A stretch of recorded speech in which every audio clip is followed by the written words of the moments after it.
મિત્રતા કેટલી સિમ્પલ વસ્તુ છે ને, એમાં કોઈ કોમ્પ્લિકેશન્સ નથી હોતા.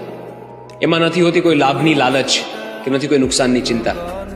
ચિંતા પરથી યાદ આવ્યું, ચિંતા દૂર કરવા માટેનો સૌથી અક્ષર ઇલાજ એટલે મિત્રતા. સાચી વાત ને?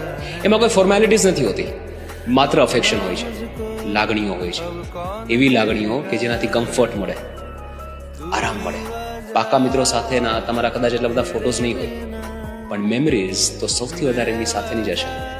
પેલું કહેવાય ને કે जिन दोस्तों के साथ सुकून मिलता है अक्सर वक्त उनके साथ बहुत कम मिलता है. કદાચ રોજે કોલ્સ પર વાત નહીં થતી હોય, પણ તમારા વિશે સૌથી વધારે તો તમારા પાકા મિત્રોને જ ખબર હશે. તમે રોજે મળતા નહીં હોય, કદાચ અલગ અલગ શહેરમાં રહેતા હોય, અરે ભાઈ અલગ અલગ દેશમાં કેમ ન રહેતા હોય, પણ તમારાથી સૌથી નજીક તો એ તમારા પાકા મિત્રો જ રહેવાના હંમેશા.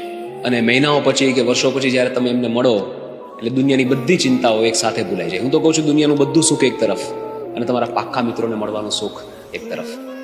એમને કોઈ વસ્તુનું ખોટું નથી લાગતું, અને જો લાગે તો ટકતું નથી. એક ચા પર સમાધાન થઈ જતું હોય છે. સાચી વાત ને? એમની સાથે તમારે કોઈ એક્ટિંગ નથી કરવી પડતી, કોઈ દેખાડો નથી કરવો પડતો. તમે જેવા છો એવા તમે એમની સાથે રહી શકો છો, અને એમને સ્વીકાર છે, અને એટલે જ એ તમારા પાકા મિત્રો છે. ઘણા બધા લોકો માટે મિત્રનો ખભો માત્ર એક એવી જગ્યા હોય છે દુનિયામાં કે જેના ટેકે એ રડી શકે, હળવા થઈ શકે. અને સૌથી મોટી વાત કે જ્યારે તમને કોઈ નથી સમજતું ત્યારે તમને તમારા મિત્રો સમજે છે, અને જ્યારે તમારી સાથે કોઈ નથી હોતું ત્યારે તમારી સાથે તમારા પાકા મિત્રો હોય છે. અને જો તમારી લાઈફમાં આવા મિત્રો હોય, then you are one of the luckiest. આ વિડીયો અમને મોકલી આપો. Wish you very happy friendships day.